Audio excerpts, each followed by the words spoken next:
So welcome to a very, very hot July, and I'm sitting here enjoying a beer at my dining room table where I always record, slash my studio, the UnStoppaBill studio, and went on a 26-minute rant trying to do my first ever video feed podcast. And so went on my full 26. I made sure that I connected the microphone to the camera and blah blah blah, and so I go on the whole rant for 26 minutes and click process and then go back to review and listen, and there is no audio at all. So uh haha, jokes on me, big dummy. And this is why I don't really like to mess with video all that much, because it's just an extra layer. Like, I gotta sit here and worry about the whole time how stupid my face looks, and do I have a booger in my nose? Do I have something between my teeth? Uh, all these sort of narcissistic tendencies to distract me from what it is that I'm really thinking or saying. It's not to hide in anonymity and lurk in the shadows where no one can hold me accountable for the sins of what I say when I speak wrongly and I commit a thought crime out loud here in the internet universe, but rather that I don't want it to be about me. Like, who cares who I am as much as what is said is true? If it's true, then it doesn't matter who said it, right? So I had a knock on the door there, a little quick interruption, but that's okay. Sometimes I need to stretch my legs, considering that I'm going on like minute 30 something now after my review of the last failed attempt at a podcast. Um, but yeah, back to that, right? It doesn't really matter who said it if it's true, right? The truth should be the truth no matter whose mouth it came out of or what they look like. And trust me, you guys aren't missing much by not seeing my face. I am not Tom fucking Cruise or Brad Pitt.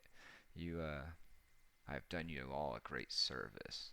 Um, so recently I watched the artificial intelligence podcast, the Lex Friedman one, and he had Jim Gates on there. And one of the things that just blew my mind that he said was he didn't think that artificial intelligence would ever be able to solve as many problems as humans did. I think this is how he phrased it. Basically, because machines lack the capacity to dream. And that blew my mind. Like, I never even thought about that sort of profound difference in the way that the human mind works, way a machine works. Like, a machine doesn't sleep, so how could it ever have the capacity to dream? Um, Now, even if we made real human level, AGI, would it have any sort of sub processes working that might be similar in some way to the weird shit that happens when we close our eyes and play dead for a few hours every night? I mean, like, sleep is weird. You have these little slivers of death invading your life, which you lay there and go into these involuntary seizures where your eyeballs are twitching like mad under your eyelids, and like you're trying not to move. You're in this weird fucking paralysis, and meanwhile you're having these vivid hallucinations of all kinds of weird random shit that appear to you throughout your day. Or maybe there's things that you fear, or things that you crave, or things you desire, or things that you dread. And then there's other ones that are just so cryptic and make zero sense whatsoever. They just exist in a realm of complete abstract physics and reality that seem, well, surreal, right? Like, what is a machine ever going to do to generate something like that? Maybe this is just my lack of uh, knowledge in the field of artificial intelligence, because I don't know anything. I don't work in artificial intelligence. I'm not a computer guy at all whatsoever, as you might have deduced from my inability to work a fucking video microphone to do a podcast again a few minutes ago. But anyhow, all that said is, this Jim Gates guy, he's pretty damn smart. And he's pretty convinced that these machines will never be able to dream. But then I saw some other things, or previously in the past, I've seen some other things where they were trying to use artificial intelligence to solve problems or to create different flavors. And they came up with some really bizarre kind of combinations of movements for how to create locomotion for different simulations of humans and so on and so forth to solve simple problems. And then, they used another one to create flavors. It was a TED talk. It was a TED talk about this. And they were coming up with flavors like pepperoni dog fart and stuff like that. Things that I would never even also have thought to combine. Like uh, cat litter dryer lint, butter ice cream. I, how the hell do they come up with this stuff? Like, where does this come from? I don't know. Maybe I'm just not that creative of an individual. What I do really well, I believe I do really well, is that I can see somebody do something and then I can repeat this pretty well. When it comes to doing some sort of technical task, especially mechanical things, things like that. I tend to have a pretty decent ability to do that, and that tends to be the extent of my innate uh, talents, my gifts. And yeah, that's not saying much because like we got people out there that are born able to slam dunk. Well, maybe not born, but you know what I'm saying. Like they're really tall, really athletic, super guys like Michael Phelps, just built like a fucking human seal. Even though he's super lean, like his arms are longer than normal. I don't know. He's a genetic freak of his own. And then was it Lance Armstrong was really good at processing lactic acid out of his system, so he didn't have the muscle burn as intense as other people do. I think Jeff Munson was another guy who was a fighter, and he had just superior recoverability to typical athletes after really hard workouts. He never became a world champ for that, but to say that that guy wasn't just a beast of a human I'm sure he's still around, but it was just an absolute beast of a man and just incredibly physically capable. Like these tier one athletes, they make us mere mortals look really frail and fragile. And then you think about that and you realize like, a caveman would have beat their ass. I'm sure like just completely just smack the ever loving shit out of most of your common martial artists because like they just live they live like animals, right? And like you look at animals don't train. I guess maybe you could think like cats do when they play, right? They play like they fight like they hunt, and that's their training. But there's no formal methodology to it. I mean, what if you took a chimpanzee and taught it jujitsu? Like, how fucking horrifying would that be? I wonder if you could even do it. I mean, I suppose you could. I mean, like, why would you want to? Well, for the lulz, of course, right? I would love to see some chimpanzees doing jujitsu. That would be wild. Or maybe teaching like some capoeira, you know, because they've already got hands like feet, and they're balanced, to walk on their hands and kick with their legs, and they're super strong. Like that would be a hell of a thing to see, um, you know. But right, none of these animals have formal training methods, whereas we humans we refine everything and we put it into categories, we streamline it, we can it, right? We boil it down, throw it in a blender, squeeze it into a dropper. We make sure that it's all administered in very precise quantitative doses that are repeatable, measurable, definable, and we call that success. And it largely works, right? I mean, like we rule the fucking earth. We're obviously doing something right. So on the other side, though, compared to animals that just spend all day resting their living from the natural environment, we are very frail and inadequate creatures.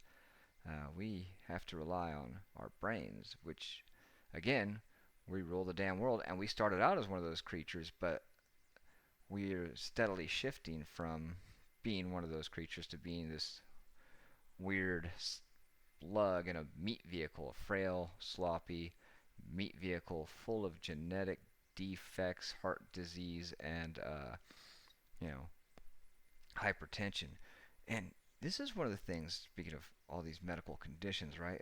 With the COVID explosion that's going on right now, and I think this is one of the things that I really wanted to talk the most about, and I actually forgot to in the last copy that I was just trying to do, was a threat matrix.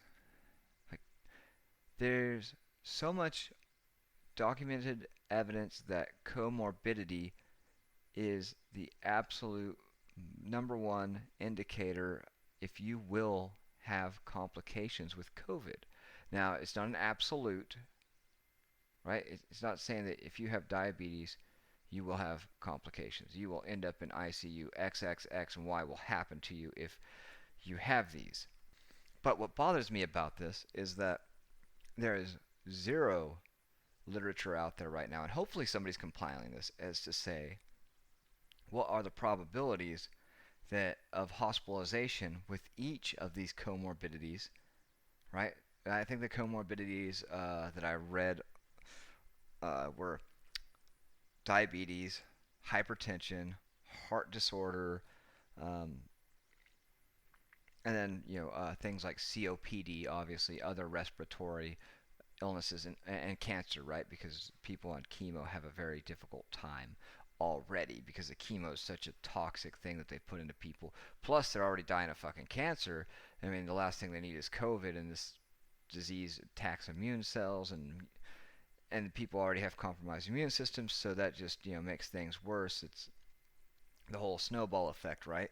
But what annoys me about this, or distresses me about this lack of a threat matrix, like by now you would think that we would know with all the deaths out there, somebody could have went and categorized, you know, the largest number of deaths were in this age group, and within this age group, the largest number of deaths had these comorbidities.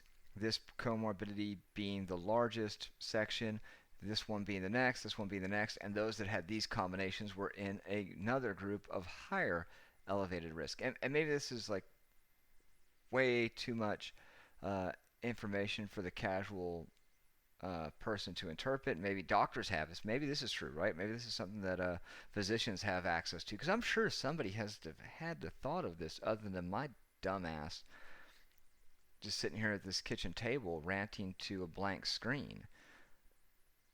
I'm sure it's there, but I just wish that there was a little bit more open information for the rest of us. There's some great websites that do the tracking and give you great trends, and it looked like for a while that the death rates were going down as the cases went up, but it seems like they're just staying the same. There's just more deaths and more cases, so it seems like they've reached a parallel there that's pretty clear, um, and at least per country anyway, right? And that's really weird too. Like why the different countries have such extremely different ones, particularly the first world countries. Okay, everybody criticizes the U.S. for our complete botched mishandling of the entire thing, but the UK is just getting literally fucked. They're like a 15% mortality rate over there. It's insane. Like everybody was talking about Spain, and Spain and Italy were just completely getting screwed over by this too. I mean, they were hit really hard, and but then the UK just completely smoked them. And Belgium is another place. Belgium is just getting murdered outright by this thing. And then places like Denmark aren't doing very good either, like double the fatality rate of the US. Forgive me, it's Saturday. I'm ranting and having a beer. So, um, yeah, this is a really weird thing, and I wish that there was more of this detailed information available so that the regular person could say, okay, I have these number of risks, and this puts me at quite a bit more. But I know they don't want to put that out there because I guess some people will have an elevated sense of immunity, right? They'll have a false sense of security and say, oh, well, I don't check all these boxes, ergo, I'm not at any risk and I don't have to comply with any safety measures. I fear that that is a very true statement for many people because there's already plenty of people already who have these and check these boxes and they still don't care and they'll still do it. I've met plenty myself, and hey, to each their own. Like I'm very libertarian in that regard, that I allow everybody to enough rope to hang themselves. Enjoy, you know, jump off your cliff. I don't care. It's your body, your choice. And yeah, I get it. It's contagious, and you put other people at risk by not doing it. But it seems also pretty clear by now that the way that you get this is by getting big spit droplets from other people in your face. So carrying a mask, wearing a mask ought to protect you from that because it doesn't seem to be as airborne as what they thought it was. Apparently, in order to catch it from the airborne way, and don't take this from me because I'm not a fucking doctor, but this seems to be what's reported. I think Washington Post released an article talking about this, that being in prolonged contact, more than 15 minutes, uh, with somebody who was COVID positive in a small space, climate controlled space, particularly indoors, air conditioned, was a likely way to contact it or to contract it was by being in this exact atmosphere. A very specific atmosphere would make it airborne, right? You have to have the right patient because not everybody has the same symptoms either. Like somebody who is coughing a lot is obviously going to fill the air with a lot more viral matter, and then somebody who just has a sniffle is probably not filling the air as much, right? Because to me it makes sense that if you just have sniffles from it, it's probably primarily in your sinuses, and if you're coughing a lot, it's moved to your lungs. So if you're coughing, it's in your lungs, you're spraying more infectious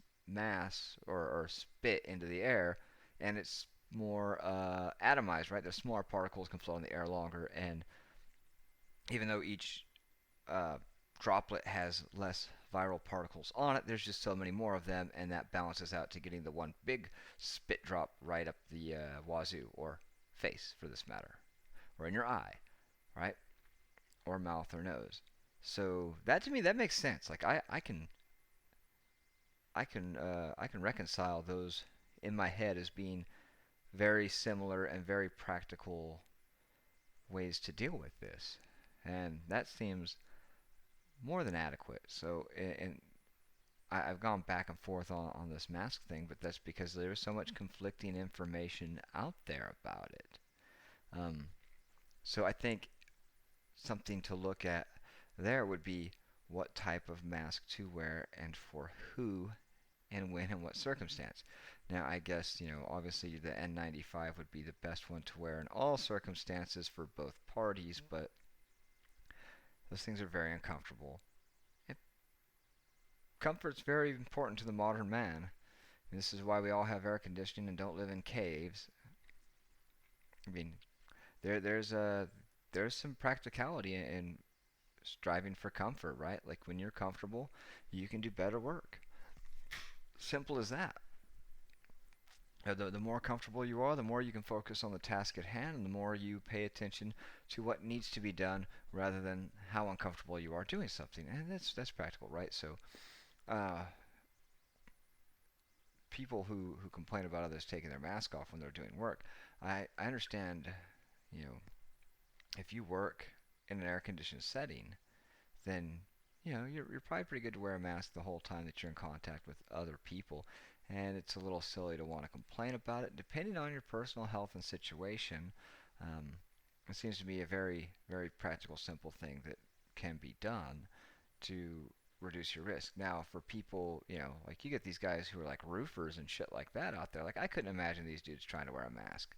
Like try and take a jog with a mask on in the heat. Like you start breathing heavy and like it soaks with your respiratory particles, and then it just becomes a wet blanket, and every time you inhale it sucks flat to your face and you've got no air whatsoever. Now instead of jogging, imagine you're some guy who's like a mechanic and works in a machine shop, or not a machine shop, but works like on cars. He's in there in the garage, working on cars, or maybe he works in like one of these big industrial places, like some facility, right? Like let's say it's like a refinery or a nuclear reactor, whatever. It's someplace that's not AC and it requires a lot of heavy pulling on wrenches and other tools. And you got this guy out there with hard hat, glasses, and long sleeve shirts, and he's got this paper mask over his face that's soaked, and just every time he breathes in, because he's panting from working so hard, it sucks flat to his face. That dude's not gonna wear that thing. He's gonna take that shit off because he can't breathe through it, and then it fogs his glasses. He can't see. But I don't think those are the guys getting sick though either. I think the guys getting sick are the ones who do work in the offices and do work, you know, in these closed, air-conditioned spaces most of the time. That seems to be the ones that do the most. Now that said, like I work with people in these mechanical fields, right? That's There's a lot of people that I work with, and I know two of them that actually got it, but none of them got it at work. They got it after hours, indoors, in social settings. So there's something very particular about the way that this thing survives and spreads. And I think I mentioned this before, is that it survives the longest on stainless steel and non-porous plastic surfaces. Yeah, that's just weird. Then, in other news, there was the whole Oklahoma thing that just went down, and the Supreme Court gave away half of Oklahoma and made it a Native American reservation. And well, that's great for the Native Americans, but what happens? What does that mean for the people that live in that half of Oklahoma that aren't Native Americans? They obviously they can't move, like, right? They can't be like, oh, you have to move. Like, that shit would not fly. Like, you would have civil war. I'm sure that's not what's going to happen. But does that just mean that there's two different sets of laws now? Like, you have native law and the white man law, not native law, right? I I don't even know how to process how that's supposed to work. But hey, uh, that's how laws are. Like, this is going to be very interesting to see how the whole legal mumbo jumbo plays out. I have not read any of the legal text of this, and I probably will. But every time I try to read legal text, it's very strenuous, because it's so cryptic and he has so much specific wording for what I assume are always very good reasons, because there's so many other cases where they've tried these things before and they have a history of why they word things the way they do. Like, nothing is in legal text by accident, unless they overlook something. Accidents happen and everything, but to say that it's ever casual or colloquial is, I don't believe that to be right. If it's vague, it's intentionally vague for a reason. If it's specific, obviously they knew what they were doing when they said it. So I often don't get into that. The only ones that I really try to specialize in, excuse me, got a sneeze coming. Sometimes you just gotta let it rip. I love the big blue spike on the sound bar here when I rip a sneeze like that. Um, yeah, so the only ones that I ever really tend to read and engage in are actually firearm laws, because I really enjoy firearms, and I used to work as a gunsmith, so knowing the laws on that was kind of important, right? But so I did get at least some practice reading and interpreting those things, even though I'm not a lawyer. But there's enough lawyers online in gun forums willing to kind of explain these things out, unlike so many other areas of interest for people, which is one of the really cool things about the firearms community, is that when we're not fighting each other over 1911s or Glocks and two world wars or Tupperware guns, pretty willing to share technical information and even legal information from professionals, right? From professional lawyers. There's a lot of that out there, especially on the forums, and not so much on Facebook, because Facebook's always just a shit show hodgepodge of know-it-alls that don't know dick. And I've been one of those from time to time myself, but there's a lot out there for that, if that's kind of the thing that you're into. So to me, it was really interesting that that's one of the areas of interest where there's so much good information. Well, I think that's covered most of the flow for today. Everything I wanted to reach out and just mention, because today was just a ad-lib the whole damn thing, just wanted to rant and go for it. Usually I write a bunch of notes and rock and roll with it. And today I said, you know what? I'm just gonna go for it. Been busy as hell all week, doing a lot of really uh, technical stuff for my work, a lot of hard work there that had to take place and get done. Big stressful time for me, but should be all past that. And so I didn't get much time to prepare for this, but I didn't want to short anything. And man, I hope y'all have a good weekend. Enjoy it. Try to stay cool because it is hot as a motherfucker out there. This has been the UnStoppaBill podcast. I'm your host, Bill Unstoppa, and enjoy your weekend.